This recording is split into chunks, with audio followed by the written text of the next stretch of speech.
Undisturbed possession मिले उसे इस चीज का। अनडिस्टर्ब्ड पोजेशन यानी कोई बीच बीच में आके गोचे नहीं करना चाहिए। क्या गोचे नहीं करना चाहिए? अरे यार इस ये माल तो मेरा है, या फिर अरे यार इस पे तो इतना पैसा मेरा बाकी है, इस पे मैंने वो था ना चार्ज है, मैंने पैसा दिया था उसको, मशीन यूज करने दे रहा था, उसने उठा के तुम्हें बेच दी, तो चार्ज क्रिएट हुआ हुआ है इस पे। ठीक है, तो ऐसे कोई रोज आके परेशान करेगा तो फिर वो सेलर से बायर डैमेजेस वसूल सकता है। कॉन्ट्रैक्ट रेपुडिएट नहीं कर सकता, डैमेजेस वसूल सकता है क्या? ठीक है। If the buyer's possession is disturbed by anyone having superior title than that of the seller, the buyer may sue the seller for the purpose of the breach. ठीक है, उसे sue कर सकता है। नेक्स्ट, ज्यादा दिमाग मत लगाना, मैं पहले ही बोल चुका हूँ। Second, warranty as to freedom from encumbrances. Sir example से समझो, सेलर बायर को जो माल बेच रहा है, it should be free from charge और एनकम्बरेंसेस। कैसे? मैंने अपनी मोटरसाइकिल तुमको बेची, ठीक है, उस पे 30,000 रुपीज का लोन चल रहा था, मैंने तुमको बताया ही नहीं, पीछे से उस मोटरसाइकिल को ढूंढते ढूंढते बैंक वाले आए, 30,000 रुपीज तुमको भरने पड़ गए। सर तुम्हारे पास में ये ऑप्शन है कि तुम वो डैमेजेस, जब वारंटी ब्रीच होती है तो क्या करते हो, तुम डैमेजेस वसूल सकते हो। ठीक है, कॉन्ट्रैक्ट रेपुडिएट करने की बजाय डैमेजेस, तो सर तुम 30,000 रुपीज का डैमेज वसूल लो, इम्प्लाइड वारंटी ब्रीच हुई है इसलिए।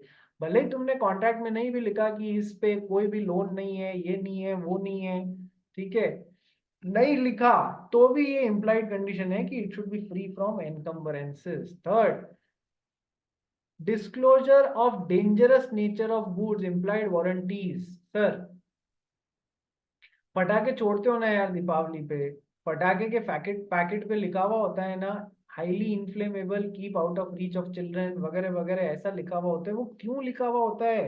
ताकि पता पड़ जाए कि भैया इसका बूट्स का नेचर डेंजरस है, और उससे नुकसान नहीं हो। मान लो मैंने आपको ऐसी एक चीज बेची जिसका इनहेरेंटली नेचर डेंजरस है, और उसमें ये बात नहीं बताई, और उस बेवकूफी के कारण आपको, कम नॉलेज के कारण आपको नुकसान हो गया। ठीक है, कई केमिकल्स होते हैं ऐसे, जब खरीदे जाते हैं उनके ऊपर लेबल लगा हुआ होता है हाईली डेंजरस। पेस्टिसाइड खरीदते हो या नहीं खरीदते हो मार्केट से? कभी छिड़कना पड़ता है तो, या फिनाइल खरीदते हो या नहीं खरीदते हो, कोई भी ऐसी चीज, हिट हिट खरीदते हो या नहीं, तो उस पर लिखा हुआ होता है ना, keep out of reach of children, it is dangerous in nature, ऐसी ऐसी बातें। तो सर यदि कोई डेंजरस नेचर का गुड्स है, तो sir it is the duty of the seller to warn the buyer of the probable danger which may arise out of its use. ये ड्यूटी होती है, वो पूरी करनी पड़ती है, नहीं करी तो sir implied warranty regarding disclosure of dangerous nature of goods ये टूट जाती है, और फिर वो आपसे डैमेजेस वसूल सकता है।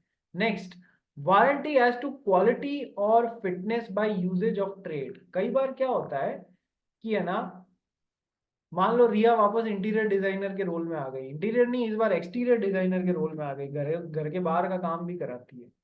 तो एक बार किसी ने इसको बोला मुझे मेरे घर की छत पे एक शेड लगवाना है, जिससे क्या है, बारिश आए तो वो बारिश का पानी सीधा बाहर गिर जाए, मेरी छत पे नहीं आए।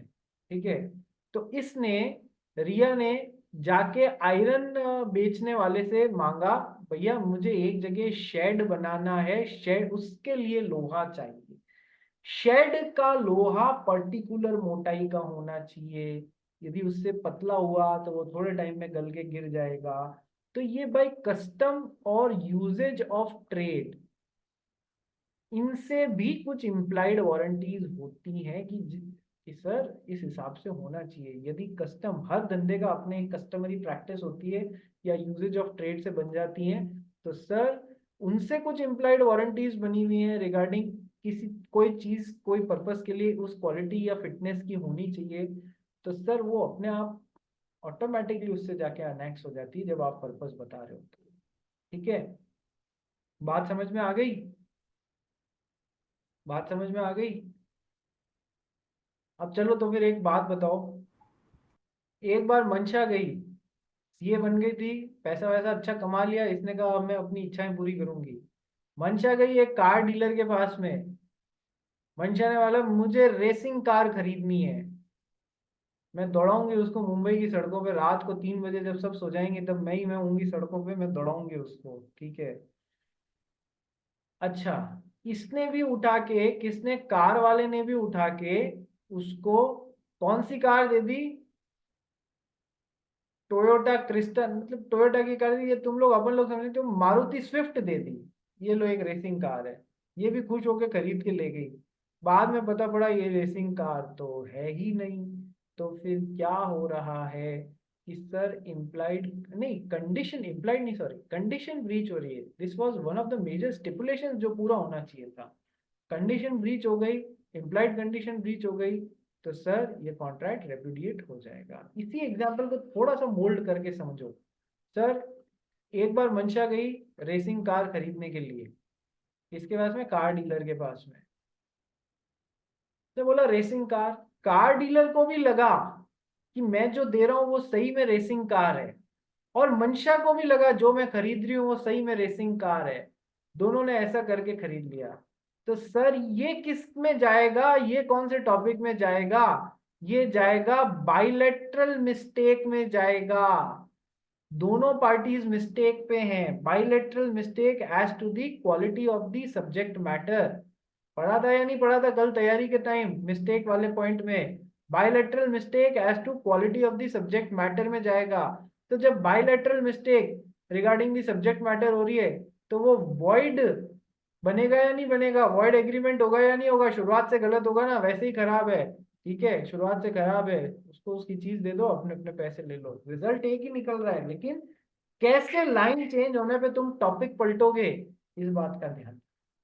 ठीक है, कंडीशंस एंड वारंटीज में थोड़ा सा हिंट तुमको क्वेश्चन में भी दिया हुआ होगा कि sir answer as per provisions of sale of goods act, समझ में आ जाएगा। कंडीशन और वारंटी वाले में से हमको छापना है answer as per the provisions of Indian contract act, समझ में आ जाएगा। और जब डिसाइड लिखे ऐसा बताया नहीं तो भैया अपना दिमाग लगा लेना किस में डाल। बात समझ में आ गई? बोलिए यस और नो, बोलिए यस और नो। ये देखो कैविएट एम्प्टर आ गया। अरे वाह, सेकंड चैप्टर भी खत्म होने आ गया। कैविएट एम्प्टर पूरा समझाया हुआ है जो आपको समझाया। और एग्जाम में फुल फ्लेजेड आता है, explain the doctrine of caveat emptor, explain the exceptions to the doctrine of caveat emptor. Caveat emptor is let the buyer himself be aware. वो जो खरीद रहा है वो उसके पर्पसेस के लिए फिट है या नहीं है, वो बायर को देखना है, सेलर रेस्पॉन्सिबल नहीं है। So what are the exceptions to the doctrine of caveat emptor? The exceptions to the doctrine of caveat emptor are, जो आपने ऑलरेडी पढ़े हुए हैं उन्हीं को यहाँ पर एक साथ लेके आ गए हैं 8 एक्सेप्शंस को। क्या? यदि कोई गुड्स सेल बाय डिस्क्रिप्शन हो रहा है, sir goods must match with the description. फिर बायर की ड्यूटी नहीं है कि वो ये देखे कि गुड्स डिस्क्रिप्शन से मैच हो रहे हैं या नहीं हो रहे हैं। भाई नहीं हो रहे हैं तो वो रिजेक्ट कर सकता है। यदि कोई गुड्स सेल बाय सैंपल किया गया है तो फिर बायर की रेस्पॉन्सिबिलिटी नहीं है, फिर सेलर को देखना है कि है ना वो सैंपल से मैच नहीं होते हैं, तो फिर बायर की रेस्पॉन्सिबिलिटी नहीं है, वो कॉन्ट्रैक्ट को रेपुडिएट कर सकता है। ठीक है, sale by sample as well as description, sir implied conditions ही तो आ रही है यहाँ पर। Good should be of merchantable quality. Buyer तुझको देखना था दूध अच्छा है या नहीं, बायर तेरे को देखना था मिठाई अच्छी है या नहीं है। अरे भाई तेरे को जो बेचना है वो बेचने लायक भी तो होना चाहिए।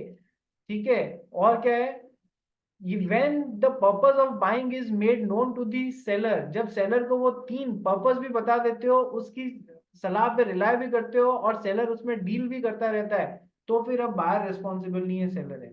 when the goods are sold under patent name और ब्रांड नेम, कि सर जब पेटेंट नेम, या ये थोड़ा सा अजीब सा पॉइंट है, यहाँ नहीं आना चाहिए था, पर जब कोई गुड्स जो है वो ब्रांड नेम से बेचा जाता है, सैमसंग की ये दे दो ना, सोनी का ये दे दो, इसका एसी दे दो, वर्लपूल का ये कर दो, गोदरेज का ये कर दो, तो फिर आईफोन दे दो, ये तो फिर ये सब रूल्स नहीं लगते हैं, right the buyer himself be aware या सेलर ना, तब ये सब रूल्स नहीं लगेंगे। नेक्स्ट, यूजेज ऑफ ट्रेड, कि सर कई बार इम्प्लाइड कंडीशंस और वारंटीज जो हैं वो यूजेज ऑफ ट्रेड से आ जाती है, तो फिर बायर नहीं और सेलर को रेस्पॉन्सिबल होना पड़ता है। नेक्स्ट, मिसरिप्रेजेंटेशन, जब सेलर कई बार फॉल्स गलत रिप्रेजेंटेशन देके कोई माल बेच देता है, तो फिर डॉक्ट्रिन ऑफ कैविएट एम्प्टर इसलिए अप्लाई नहीं होगा कि सर सेलर ने बायर को या तो मिसरिप्रेजेंटेशन कर दिया या फ्रॉड कर दिया, आपके फ्रॉड या मिसरिप्रेजेंटेशन के बेसिस पे उसने डिसीजन लिया है, तो फिर let the buyer himself be aware, ये रूल अप्लाई नहीं होगा, फिर सेलर का मिसरिप्रेजेंटेशन या फ्रॉड के लिए गला पकड़ा जाएगा। ठीक है, ये 8 पॉइंट्स है। समझ में आ गया तुम लोग को? बोलो हाँ या ना। सेकंड चैप्टर भी रिवाइज करा दिया, कल इसका क्वेश्चन बैंक करा के थर्ड चैप्टर चालू करा दूंगा। बहुत फास्ट रिवीजन कराया है मैंने तुम लोग को, और ये काम आने वाला है। ध्यान रखना, इनका वेटेज बढ़ गया है, 15 से 20 नंबर का हो गया है। और मैं गारंटी से बोलता हूँ, तुम लोग सही से पढ़ लो ना ये रिवीजन, और थोड़ा सा खुद से भी मेहनत कर लो, तुम लेके आओगे नंबर। जितने के भी नंबर के क्वेश्चंस आ रहे हैं, इतने कंसेप्चुअल क्लैरिटी होनी चाहिए इतनी मेहनत के बाद में। Have confidence in yourself. ठीक है जी, मिले कल, कल मिले। ओके।